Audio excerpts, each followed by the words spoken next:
संचार प्रमुख सुशील आनंद शुक्ला ने हाल ही में एक महत्वपूर्ण बयान दिया है, जिसमें उन्होंने स्पष्ट रूप से व्यक्त किया है कि छत्तीसगढ़ में शराब घोटाले के संदर्भ में जो भी बातें की जा रही है वो पूरी तरह से काल्पनिक और बिना किसी ठोस आधार के है।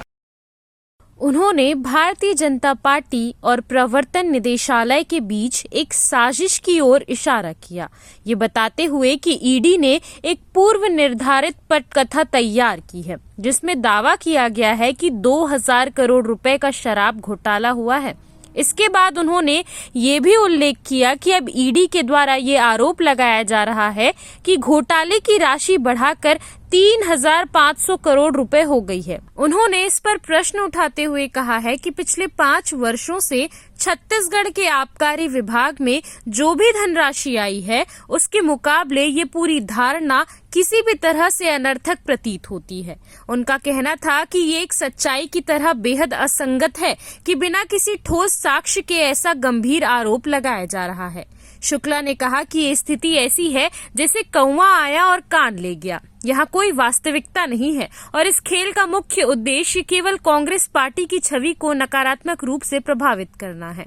उन्होंने आगे बताया कि जनता अब इस पूरी स्थिति को समझ चुकी है, क्योंकि ईडी ने पिछले 2 वर्षों में इस मामले की जांच की, लेकिन किसी भी ठोस निष्कर्ष पर नहीं पहुंच पाई। उन्होंने ये भी बताया कि संबंधित आयकर विभाग ने भी इस मामले की जांच की, लेकिन वहां भी कोई प्रगति नहीं हुई।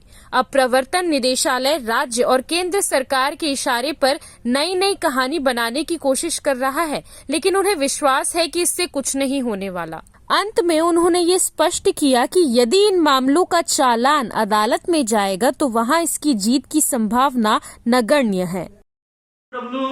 के दावे से यह साफ हो रहा है कि जो छत्तीसगढ़ में शराब घोटाले की बातें की जा रही है वो पूरी तरीके से काल्पनिक है।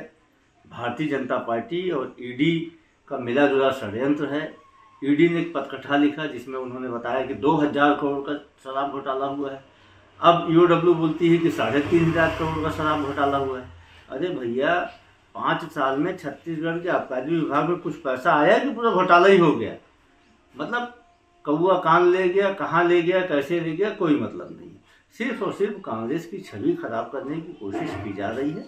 जनता बेहतर तरीके से समझ चुकी है कि ईडी ने 2 साल तक जांच किया, कुछ हासिल नहीं कर पाई।